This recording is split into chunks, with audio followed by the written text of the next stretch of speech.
This is Force 13's project update for July the 30th, 2014, and the newest thing you'll notice on the website is the new looking tracking map, which now contains the whole world, but you can also see the actual cloud patterns instead of just the general map with all these storms overlaid on top of that, which is pretty cool. That's also included in the storm updates, but also on the website as well, keeping you most up to date with any storms that are going on. So let's take a look at what your comments have been in the past 2 weeks or so since July the 14th, because I've been away.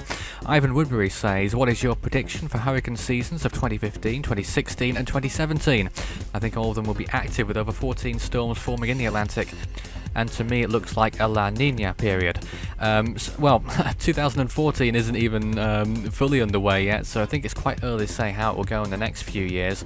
I think in the Atlantic it will probably remain fairly similar to what we've already seen, maybe 13 to 15 storms thereabouts, but really too early to speculate properly. Super Typhoon mentions in terms of Typhoon Ramasan how two different agencies, RAMP and JTWC, reported different intensities of the storm and asks in Korean who was right. Well, the former RAMP is a mostly automated service, so that initially went with 100 knots, with 100 miles per hour rather, 85 knots, and JTWC, which is a manned military agency, went with 75 knots, which is from human interpretation. So that is probably the most correct, though it could really be anyone's guess. In any case, the storm did intensify much more after that, and probably becomes irrelevant at that point. It reached 155 miles per hour in the end. Dean Land says, when I last looked on the Force 13 tracking map, there was Ramasan, Matmo and 3 Invests, and they looked like they were heading the same way. So is that true, because the Philippines will be hit 5 times? Well, as it happened in the end, not all of those systems hit the Philippines. Indeed, many stayed out to sea, though the Philippines does get hit rather a lot throughout the year, with many typhoons striking the country throughout the year, and indeed more Invests than that as well. And Jason Kalimag asks, why did Neoguri leave that hole of sea surface temperature? I'm just asking, I don't really know. Well, as storms move across the ocean, they use up the sea surface temperatures in the water to fuel the storm's progress, of course, and that can often lead to cooler waters in its wake. Other comments, John Wynn says you should have included Zeta as well on the 2006 Atlantic Hurricane season animation. Well, not really, because it was included in the 2005 season and that went on into 2006. The same thing happened, of course, in 1954. Olga King says, Force 13, I see them creating a hurricane on our Atlantic Ocean in another week or so. That was about a week ago, that message. And indeed, we have this Invest which could develop into a tropical storm, but hurricane appears to be out of the question now. Patrick Vagtas says Typhoon Tenbin and Boleven is a good example of the Fujiwara effect. Indeed it is. Here's a little image clip of it.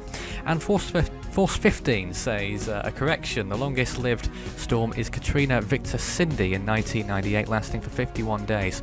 Not per se, because it did become a remnant low and didn't maintain tropical storm intensity like Hurricane John did for its 31-day lifespan. So this year so far, 2014 compared worldwide, there have been 43 tropical storms, 17 Category 1 hurricane equivalent cyclones with winds of 74 miles per hour plus, 10 of those becoming Category 3 storms, which is more than half of 2010, which we are slowly catching up to at the end of July here. Perhaps we will catch it. 78 storms that year, and in the 3 years above that. 2014 is the blue line here on this chart, which shows how many tropical storms formed. The red line is 1992, the record holder with 103, and the purple line is 1996 in second place, which was an early leader earlier on in the year. This is the year as it's progressing. We're right in the middle in July, and it's still keeping up with those top two. The green line there is 2013 last year, which finished with 85. Predictor season scores for July the 14th were there. July the 30th is now. TD123 remains in first place, Monsoon in second with 70, and Willyback 82 up to third place with 72 points. The rest of the field, the top 12, is almost unrecognisable to what it was previously. Willyback 82, another prediction from him, in fifth place with 89, and NBH Storm in fourth with 82. Paul Nugent, one of the people we're following, has entered the field as well in 11th place with 102 points too. And Blake, who was once in second, has fallen down to 6th. GFS Thunder 2014 is one of the 4 new predictors. In 66th place they are Tropics, all spelt out, with 111 points. In 20th place, ESC 1010, July's prediction, in 28th. So here's the feature predictors. You can see all of them here. Woollyback 82 getting in touching distance of second place Monsoon. TD 123 is still quite protected in first place. Now Paul Nugent is on his way downwards towards the top 4 there, which is getting rather interesting indeed. Myself also going downwards, and the 2013 winner is doing rather well as well, on its way down too.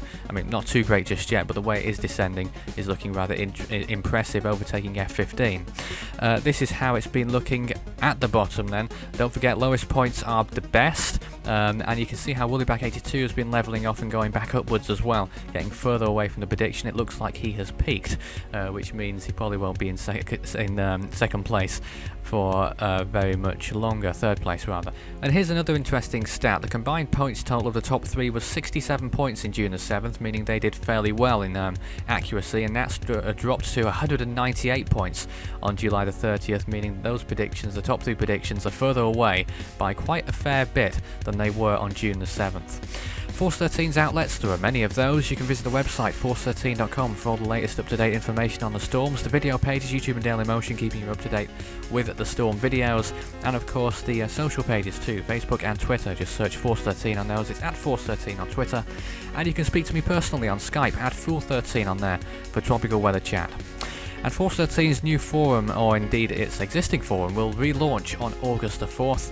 You can visit it right now though if you wish at force13.com/forum, where you can ask and answer and discuss the tropics out there. The next project update follows on Tuesday, August the 5th. Until then, that's all for now.